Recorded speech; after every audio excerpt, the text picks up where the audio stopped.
السلام علیکم ورحمۃ اللہ وبرکاتہ۔ سامعین محترم، میں ہوں قاری محمد اظہر اور آپ دیکھ رہے ہیں میرا یوٹیوب چینل۔ آج ہم خواب کے اندر مکہ المکرمہ دیکھنے کی تعبیر کو بیان کریں گے۔ حضرت علامہ ابن سیرین رحمۃ اللہ نے فرمایا ہے کہ اگر کوئی شخص خواب کے اندر مکہ المکرمہ یا کعبہ کو دیکھتا ہے تو دلیل ہے کہ یہ جلد جو ہے اللہ رب العزت اس کو کعبہ کی زیارت کروائے گا اور حج پائے گا۔ اگر دیکھے کہ مکہ المکرمہ کے اندر یہ تجارت کی غرض سے گیا ہے، ثواب کی نیت کے ارادے کے ساتھ نہیں گیا، مال کی غرض سے گیا ہے، تو دلیل ہے کہ دنیا کے مال کے اندر حرص ہوگا اس کو، اور اس کی تعبیر اچھی نہیں ہے۔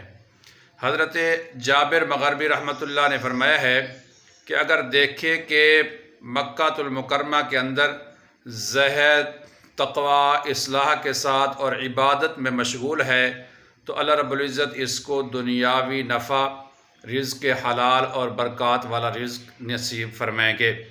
اور اگر مکہ المکرمہ کو آباد دیکھے، لوگوں کا ہجوم دیکھے، وہاں پہ عبادت ہوتے ہوئے دیکھے، ذکر و اذکار ہوتے ہوئے دیکھے، اور مکہ المکرمہ کے اندر کثیر تعداد کے اندر لوگوں کو دیکھے، تو اس کی بات کی دلیل ہے کہ دنیا کے اندر اللہ رب العزت اس کو مال سے نوازیں گے اور اپنی نعمتوں کی فراخی اس پہ اوپر اللہ رب العزت عطا فرمائیں گے، یعنی مالی طور پہ بہت مضبوط ہوگا اور رزق حلال اور سکون اور امن والی زندگی اس کو عطا فرمائیں گے۔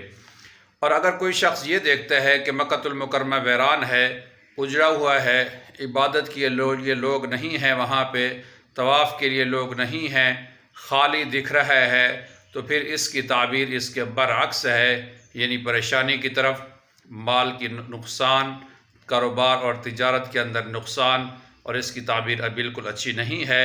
ایسے شخص کو چاہیے کہ صدقہ ادا کرے۔ الصدقۃ ردء من البلاء، صدقہ ہر آنے والی مصیبت کو ٹال دیتا ہے۔ اگر یہ میری ویڈیو اچھی لگے مجھے ضرور سپورٹ کریں۔ السلام علیکم ورحمۃ اللہ وبرکاتہ۔